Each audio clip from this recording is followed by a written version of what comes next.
Na aula de hoje, nós vamos estudar a entropia e a segunda lei da termodinâmica.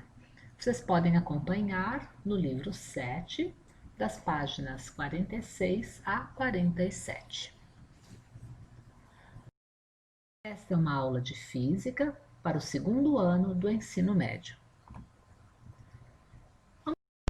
Vamos começar a aula com uma pergunta. Por que é tão difícil manter uma folha de papel lisa? Após amassar uma folha de papel, é praticamente impossível a gente fazê-la voltar a ficar bem lisa novamente. Por que será que isso acontece?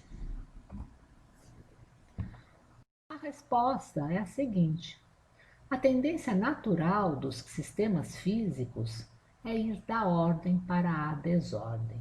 Então, a tendência da natureza não é fazer com que as coisas fiquem organizadas, empilhadas, né? É justamente o contrário.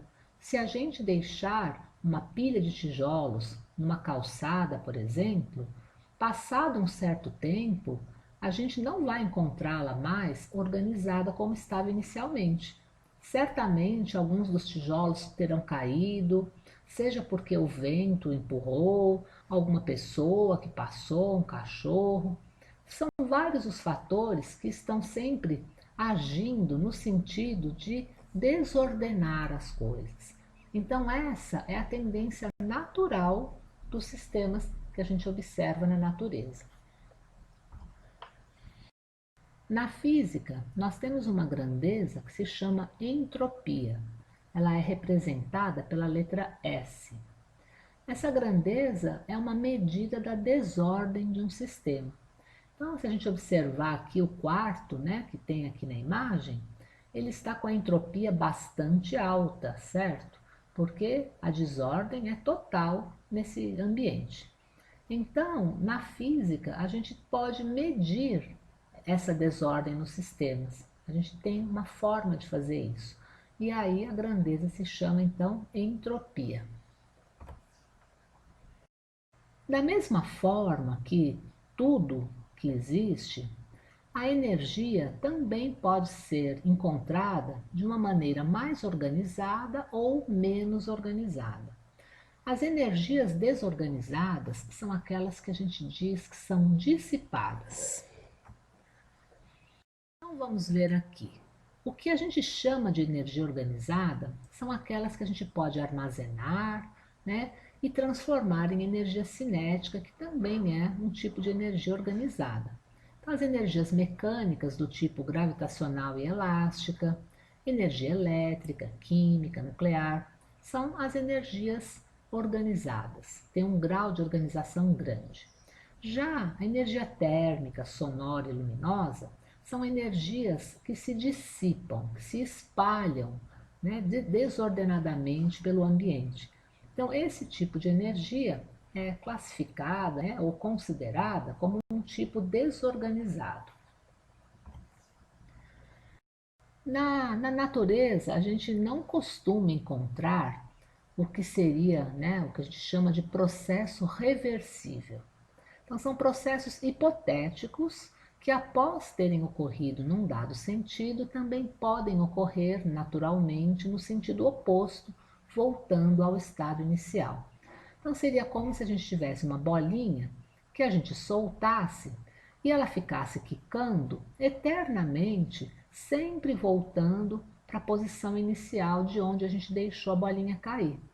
Então, isso na verdade não acontece, né? Se acontecesse, a gente diria que era um processo reversível, né? Mas o que acontece na realidade é que essa bolinha vai cada vez diminuir mais a forma de energia organizada dela e dissipar essa energia nas energias desorganizadas. Então, vamos ver o que acontece na realidade.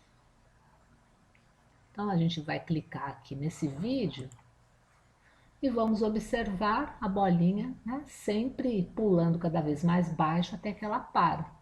Então, isso acontece porque nos processos naturais, a energia mais organizada tende a se transformar em energia menos organizada. Ou seja, nos processos naturais, a gente observa a entropia aumentando, né? As formas de energia desorganizadas aumentando e as energias organizadas diminuindo. Um dos exemplos que a gente tem no nosso dia a dia disso acontecendo é o envelhecimento. Porque na natureza a gente sempre está observando a energia tendendo a se dissipar. Então, aquelas energias que mantêm, né, os corpos, os objetos, né, mantém tudo unido, funcionando, com o passar do tempo, esse tipo de energia vai se transformando nesses outros tipos que são as dissipadas, energias térmicas principalmente, sonoras, luminosas, e com o passar do tempo, então, a gente vai observando uma decomposição, as coisas vão meio que se desmanchando, né? E o processo de envelhecimento nada mais é que um reflexo da tendência que a natureza tem de dissipar a energia. Observa que na natureza a entropia sempre tende a aumentar.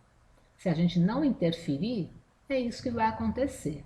Então, se eu deixar a minha casa abandonada, se eu nunca for lá limpar e pintar novamente, e ficar fazendo manutenções periódicas, a casa vai com o tempo se desmanchando, né? É isso que vai acontecer. A entropia vai aumentando, né? As energias organizadas vão se transformando em energias dissipadas e a gente vai observando aquela estrutura que era uma estrutura organizada se desmanchando. Então, a conclusão a que a gente chega é que na natureza não ocorrem processos em que da desordem se retorna à ordem sem qualquer interferência externa. Então, quando a gente diminui a entropia, né, a gente pode fazer isso, mas diminuir a entropia custa caro. Muita energia armazenada, né, do tipo organizada, acaba se dissipando. Então, um exemplo, né, voltando àquele assunto do quarto bagunçado, você pode ir e arrumar o seu quarto. E isso vai fazer com que a entropia ali diminua bastante, né? Quanto mais organizado, menor será a entropia. Então, você consegue diminuir a entropia num lugar. Mas quando você faz isso, automaticamente você está aumentando a entropia em outro. No caso, né, você mesmo, porque você precisou dissipar bastante energia para poder fazer a arrumação. E aí, certamente, você está com a entropia bastante elevada após a faxina. E assim por diante, porque se você quiser diminuir a entropia, tomando banho, se arrumando, aquela desordem vai acabar se propagando para outros lugares. Você vai sujar a água, né? A água do banho, que vai para o rio, que vai sujar o rio, e por aí vai. Né? Então, a desordem que você diminuiu num lugar acaba aumentando em outro. Então, a entropia, né, ela não vai sumir, né? Quer dizer, a desordem, ela vai mudando, né, de lugar. Mas, no total, no universo, o que a gente tem observado é a entropia sempre aumentando.